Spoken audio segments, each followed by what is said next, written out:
नमस्कार, मैं अलीशा और आप देख रहे हैं न्यूज 24 मध्य प्रदेश छत्तीसगढ़। तो चलिए बुलेटिन की शुरुआत करते हैं बड़ी खबर के साथ। खबर रायपुर से है, जहां छत्तीसगढ़ी राजभाषा आज दिवस है। सीएम हाउस में राजभाषा दिवस समारोह का आयोजन किया गया है, जिसमें सीएम भूपेश बघेल 14 साहित्यकारों को सम्मानित भी करेंगे और छत्तीसगढ़ी राजभाषा के लिए साहित्यकारों का सम्मान किया जाएगा। तो सम्मान के बाद चर्चा गोष्ठी सत्र का भी शुभारंभ करेंगे सीएम भूपेश बघेल। तो छत्तीसगढ़ी राजभाषा दिवस है आज, जिसके चलते सीएम हाउस में कार्यक्रम होने वाला है।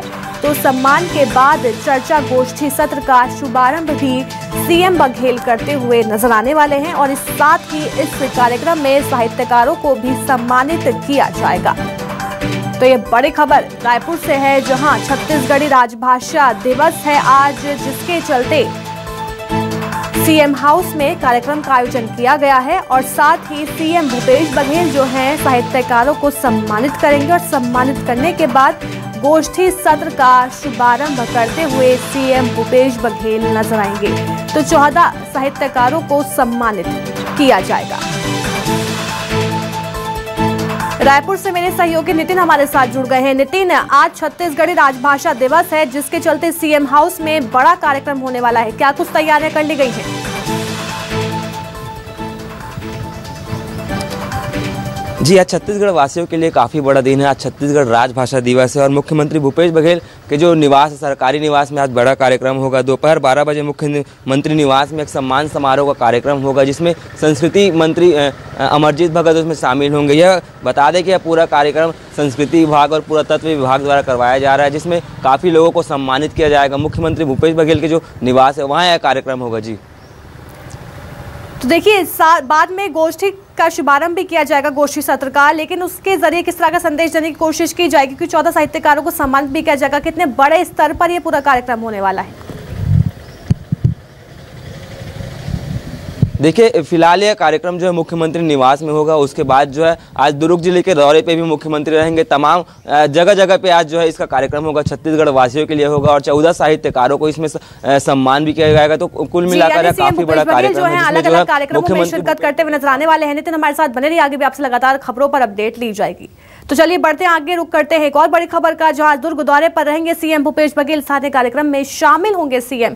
तो दोपहर 12 बजे रायपुर से दुर्ग के लिए रवाना होंगे सीएम भूपेश बघेल। तो आज सीएम भूपेश बघेल का दुर्ग दौरा है, जहां वो अलग अलग कार्यक्रमों में शिरकत करते हुए नजर आएंगे और दोपहर 12 बजे रायपुर से दुर्ग के लिए रवाना भी होंगे सीएम भूपेश बघेल। तो आज छत्तीसगढ़ी राजभाषा दिवस है, जिसके चलते अलग अलग जगह कार्यक्रम रखा गया है। मेरे सहयोगी नितिन हमारे साथ लगातार बने हुए हैं। नितिन, आज सीएम भूपेश बघेल का दुर्ग दौरा भी है, क्या कुछ पूरे कार्यक्रम? देखिए, मुख्यमंत्री भूपेश बघेल आज दुर्ग जिले के दौरे में है। दुर्ग में वह स्थानीय जो बहुत से ऐसे कार्यक्रम है, जिसमें आज वह शामिल होंगे। छत्तीसगढ़ राजभाषा दिवस भी है। आज दोपहर 12:40 को मुख्यमंत्री भूपेश बघेल रायपुर के हेलीपैड से दुर्ग के लिए रवाना होंगे। दुर्ग के जो है जुनवानी में आयोजित स्थानीय कार्यक्रम में मुख्यमंत्री भूपेश बघेल शामिल होंगे। वहीं 3:55 को रायपुर हेलीपैड के द्वारा वो वापस भी आ जाएंगे। जी बिल्कुल, बहुत बहुत शुक्रिया नितिन, हमें तमाम जानकारी देने के लिए। खबर रायपुर से है, जहां सीएम भूपेश बघेल ने ट्वीट किया है। छत्तीसगढ़ में ईडी को लेकर उन्होंने ट्वीट किया। तो सीएम बघेल ने लगातार 6 ट्वीट किए हैं। तो पूछताछ के नाम पर ईडी मारपीट कर रही है, सीएम बघेल ने कहा, और ईडी आरोपियों को मुर्गा भी बना रही है। तो लगातार सीएम भूपेश बघेल ने 6 ट्वीट किए हैं और ईडी पर जमकर निशाना भी साधा। सीएम भूपेश बघेल ने कहा कि ईडी आरोपियों को मुर्गा बना रही है और साथ ही कहा कि पूछताछ के नाम पर ईडी मारपीट कर रही है।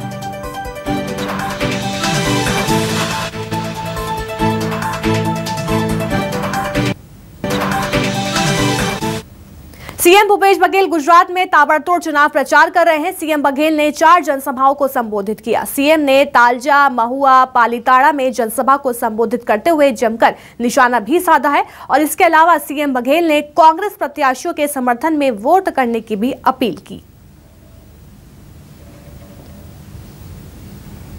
तो मिशन गुजरात पर सीएम भूपेश बघेल रहे, जिसके चलते उन्होंने बीजेपी पर जमकर निशाना साधा और साथ ही कांग्रेस प्रत्याशियों के समर्थन में वोट करने की अपील की।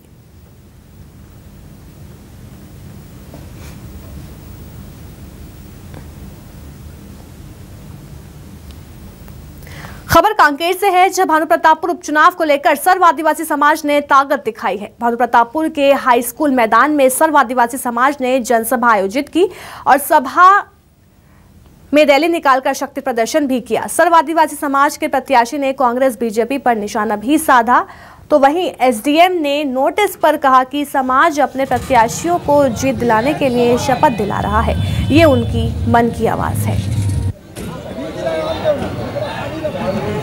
तो बड़ी संख्या में इस रैली में सर्व आदिवासी समाज के लोग भी शामिल हुए, जमकर नारेबाजी भी की गई। हाथ में बैनर पोस्टर लेकर शक्ति प्रदर्शन करते हुए सर्व आदिवासी समाज के लोग दिखाई दिए।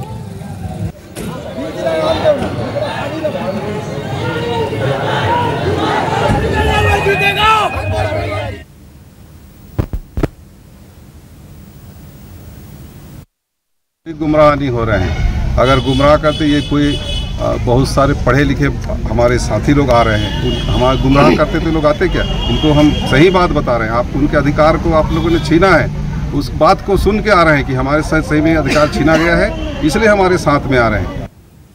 छत्तीसगढ़ में नगरीय निकाय प्लेसमेंट कर्मचारियों ने अपनी 3 सूत्रीय मांगों को लेकर मोर्चा खोल दिया है और प्रदेश भर के 170 निकाय में लगभग 5000 सफाई कर्मचारी बूढ़ा तालाब धरना स्थल में प्रदर्शन करने पहुंचे।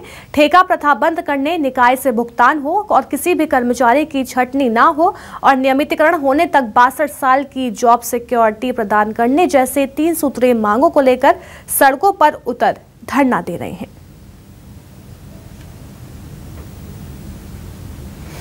छत्तीसगढ़ में नगरीय निकाय प्लेसमेंट कर्मचारी आज राजधानी रायपुर के बूढ़ा तालाब धरना स्थल में बड़ी संख्या में धरना प्रदर्शन करने पहुंचे। आप देख सकते हैं कि राजधानी रायपुर का जो है बूढ़ा तालाब धरना स्थल है। 170 से ज़्यादा नगरीय निकाय के लोग जो कर्मचारी हैं, स्वास्थ्य कर्मचारी, जो सफाई कर्मचारी है, वो यहाँ पे धरना प्रदर्शन करने पहुँचे हैं। लगातार यहाँ पर देख सकते हैं बड़ी संख्या में विरोध प्रदर्शन कर रहे हैं, राज्य सरकार का विरोध जता रहे हैं। इनसे ही सीधे जानते हैं किस प्रकार की मांगे हैं और आप लोग धरना प्रदर्शन करने पहुँचे, क्या मांगे, मुख्य मांगे बताइए। 3 सूत्री मांगे हैं। वर्तमान में हम लोग अभी 3 सूत्री मांगों पे हम लोग ने आज का जो धरना प्रदर्शन जारी रखा है, जिसमें प्रथम मांग है ठेका प्रथा प्लेसमेंट को बंद करके ठेका प्रथा बंद किया जाए। दूसरी मांगे हैं ठेका प्रथा बंद करके जो हमको जो प्लेसमेंट साथी है, जो हम विगत वर्षों से कार्य कर रहे हैं, 8 साल से 10 साल से 15 साल से, उनको हम नियमितीकरण जब भी होता है तो उनको उस प्रोसेस में लाया जाए। बिलासपुर, रायपुर, सरगुजा, दुर्ग सभी जगह से महिलाएँ आए हुए हैं। हम लोग भी सफाई कर्मचारी है। आज 14 साल, 15 साल, 20 साल हो गए काम कर करके। कई लोग मर गए, कई लोग जिंदा है, लेकिन काम ठेकेदारी में ही कर रहे हैं, पेमेंट पानी भी नहीं मिल रहा है।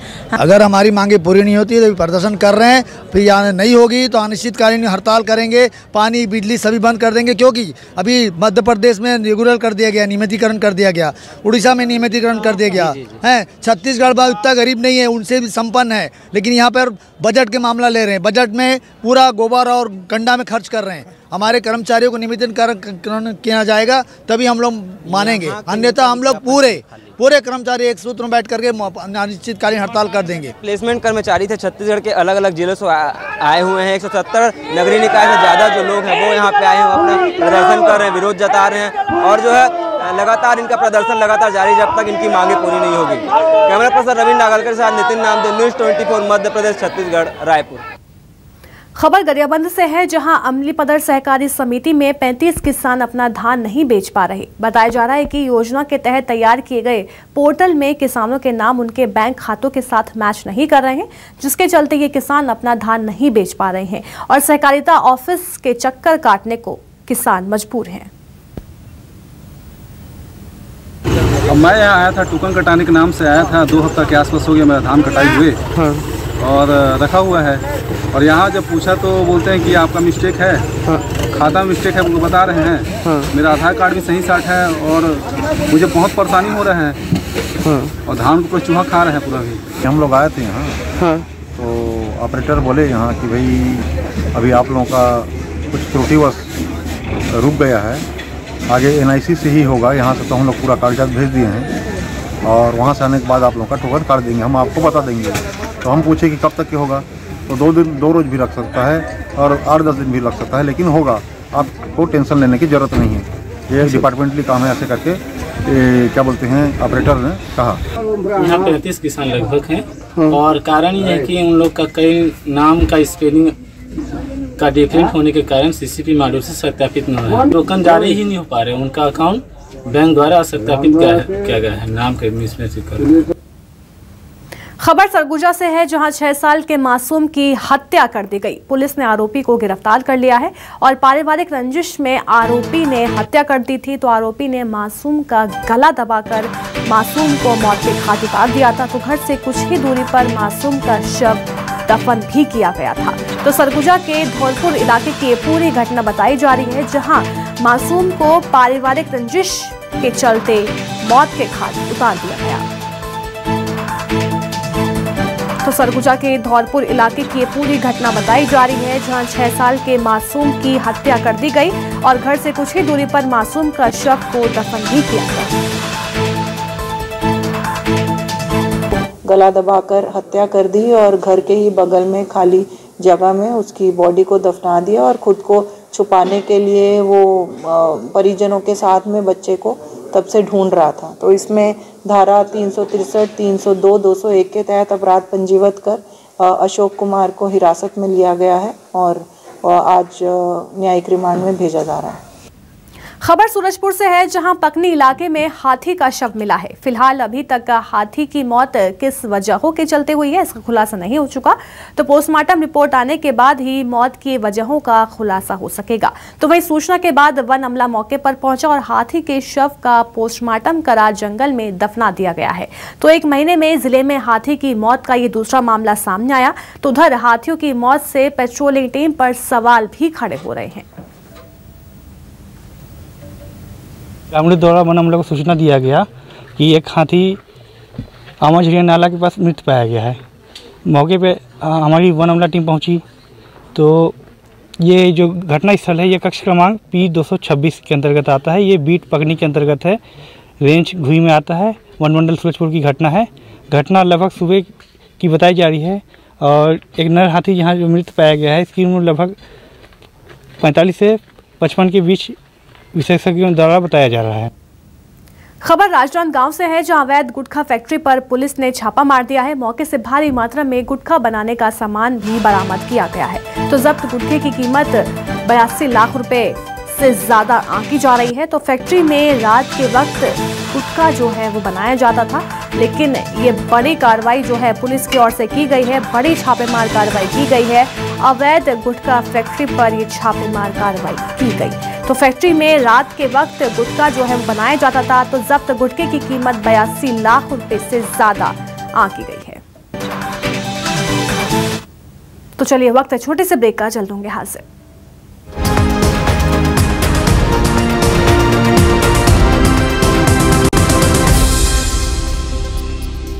तो चलिए रुक करते हैं कुछ और अहम खबरों का। खबर दंतेवाड़ा से है, जहां 4th क्लास में पढ़ने वाले छात्र का वीडियो सोशल मीडिया पर वायरल हो रहा है।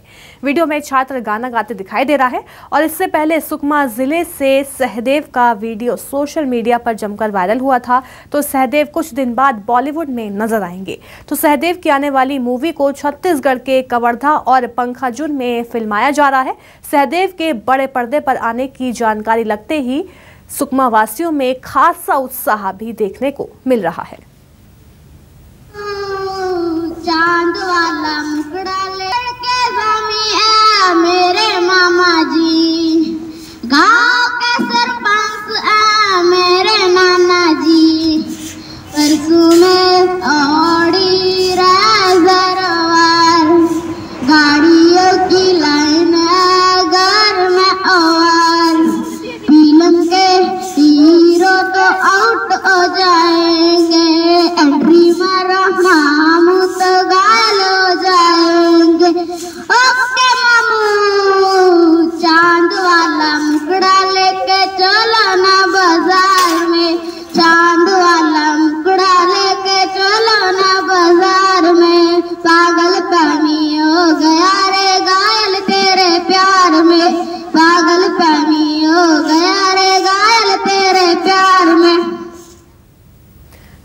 मुंगेली से है, जहां कलेक्ट्रेट कार्यालय पहुंचे एक शिक्षक ने अनोखी मांग की और कश्मीर से कन्याकुमारी तक साइकिल से जाने के लिए छुट्टी की मांग की है।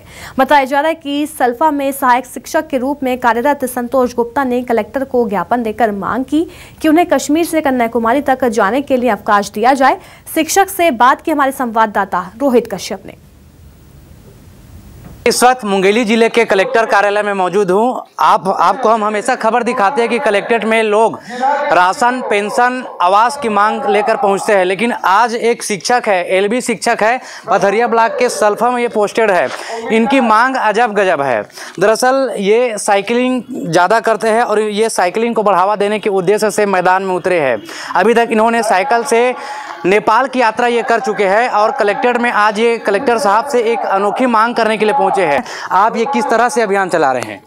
मैं संतोष गुप्ता, सहायक शिक्षक एलबी सल्फा पथरिया जिला मुंगेली में पदस्थ हूँ और मैं लगभग 4 सालों से साइकिलिंग कर रहा हूँ और अपने सभी कामों को साइकिल से ही करता हूँ। मेरा उद्देश्य यह है कि मतलब पर्यावरण संरक्षण और बढ़ते हुए प्रदूषण को मतलब देखते हुए, नई नई बीमारियाँ जो हो रही है उसको देखते हुए हमें साइकिल चलाना चाहिए। अगर हम डेली साइकिल नहीं चला सकते तो कम से कम हफ्ते में एक दिन साइकिल चलाएं, जिससे अपना प्रदूषण अच्छा रहेगा, स्वास्थ्य अच्छा रहेगा। मैं अभी तक लगभग 51,000 किलोमीटर साइकिल में मतलब चला चुका हूँ कहा जाए। डेली का 70 से 80 किलोमीटर जो है डेली रूटीन में मेरा जो है 30 दूनी 60 मेरा स्कूल है और घर जाने के बाद भी मतलब अपने शहर में मुझे कहीं भी जाना होता है तो मैं साइकिल से जाता हूँ। तो चलिए, ये इनकी मांग तो है अजब गजब और इन्होंने मांग भी किया है कि वो कश्मीर से कन्याकुमारी तक अपने इस अभियान को आगे बढ़ाने के लिए वो साइकिल से यात्रा करना चाहते हैं। इसके लिए क्योंकि ये सरकारी टीचर है तो इन्होंने अवकाश की मांग जिला प्रशासन के समक्ष यानी कलेक्टर महोदय से की है। इसके अलावा इन्होंने कुछ वित्तीय सहायता की भी मांग की है। हालांकि इस पर जिला प्रशासन की ओर से किस तरह से मदद दिया जाता है और किस तरह से अवकाश की स्वीकृति दी जाएगी, ये भी एक सोचने वाली बात है और देखने वाली बात होगी। कैमरामैन नईम खान के साथ रोहित कश्यप, न्यूज़ 24 मुंगेली। खबर भिलाई से है, जहां सबसे बड़े टाउनशिप टाउन में हुए चुनाव में प्रगतिशील पैनल की एक तरफा जीत हुई। प्रगतिशील पैनल से सागरिका पाड़ी एक बार फिर अध्यक्ष निर्वाचित हुई हैं। चुनाव के बाद निर्वाचित सदस्यों ने शपथ ग्रहण किया और चुने गए सदस्यों ने टाउन में रहने वाले 5,000 से ज्यादा लोगों के लिए विकास और सुरक्षा को प्राथमिकता के साथ करने का भरोसा दिलाया है।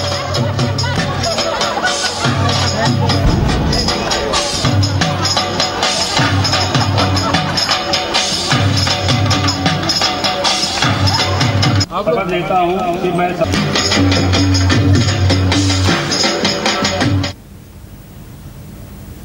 सेज बहार से शुरू बाबा गुरु घासीदास गिरोधपुरी धम्म सर्वधर्म पदयात्रा रविवार को खरसिवा विधानसभा के दौंदे कला पहुंची और दौंदे कला में क्षेत्रीय विधायक अनिता शर्मा ने यात्रा का स्वागत किया और वो भी यात्रा में शामिल होकर पदयात्रा करते बंगोली पहुंची।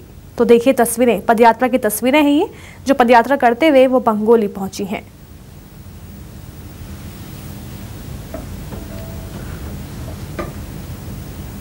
खबर बालोद से है, जहां जेल से फरार 2 कैदी में से एक कैदी गिरफ्तार हो गया है। अर्जुदा थाना क्षेत्र में पकड़ा गया कैदी तो दूसरा कैदी अभी भी फरार बताया जा रहा है। दुर्ग जेल अधीक्षक HS दिग्गा जेल पहुंचे और लापरवाही पर जेल प्रहरी निलंबित भी कर दिए गए हैं। तो अर्जुदा थाना क्षेत्र में कैदी जो है वो पकड़ा गया। 2 कैदी कल दीवार फांद कर फरार हुए थे, जिसमें से एक कैदी को दोबारा से पकड़ लिया गया है, लेकिन अभी भी एक की तलाश की जा रही है।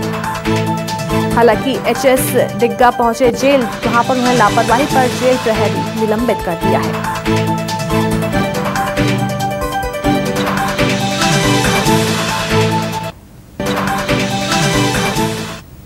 खबर जशपुर से है, जहां लाखों रुपए का राशन चोरी हो गया है। PDS दुकान का शटर तोड़कर चोरी की घटना को अंजाम दिया गया तो 250 बैग चावल सहित चीनी, चना और नमक चोरी कर चोर फरार हो गए।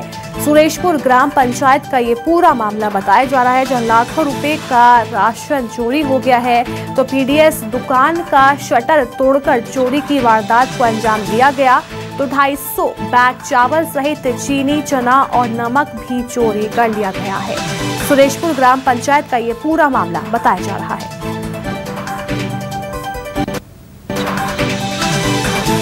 तो चलिए बढ़ते हैं आगे। जब भानु प्रतापपुर उपचुनाव में बीजेपी प्रत्याशी पर आरोप पर प्रदेश बीजेपी अध्यक्ष अरुण साव ने कहा कि कांग्रेस का साजिश का इतिहास रहा है और जनता भी इस बात को समझती है, तो वहीं छत्तीसगढ़ में एमपी बीजेपी के नेता लोकेंद्र पराशर पर दर्ज केस को लेकर उन्होंने कहा कि दबाव बनाने के लिए एफआईआर दर्ज की गई है।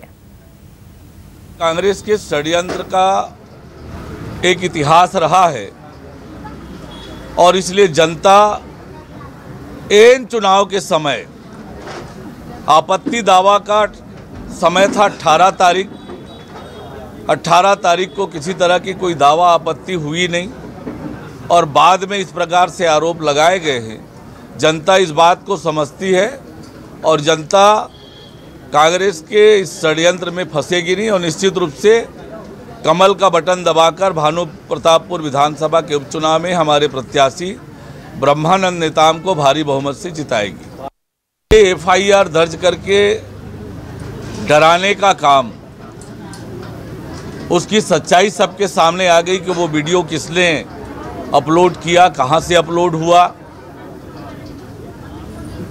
और ये कांग्रेस के षड्यंत्र भी बेनकाब हो गया है इस मामले में। एफआईआर यहाँ क्यों, वहाँ पे क्या कानून अलग है क्या? वही मैं कह रहा हूँ कि ये डराने का काम भारतीय जनता पार्टी के कार्यकर्ताओं को ये सरकार लगातार करती रही है और मध्य प्रदेश में सरकार होने का सत्ता का दुरुपयोग करने का काम राज्य सरकार कर रही है। खबर राजनांदगांव से है, जहां स्टेट हाई स्कूल में 74वां एनसीसी दिवस समारोह धूमधाम से मनाया गया और इस मौके पर एनसीसी कैडेट ने आकर्षक मार्च पास्ट कर परेड की सलामी ली। तो इस दौरान एनसीसी अधिकारी ने कैडेट्स को एकता, अनुशासन, स्वच्छता और संविधान की रक्षा करने की शपथ दिलाई। एनसीसी परेड में जिले के कई कॉलेज के स्टूडेंट ने बढ़ चढ़कर हिस्सा लिया और कैडेट्स ने छद्म युद्ध का प्रदर्शन भी किया और कार्यक्रम के अंत में प्रतियोगिता में विजेताओं को पुरस्कार देकर सम्मानित भी किया गया।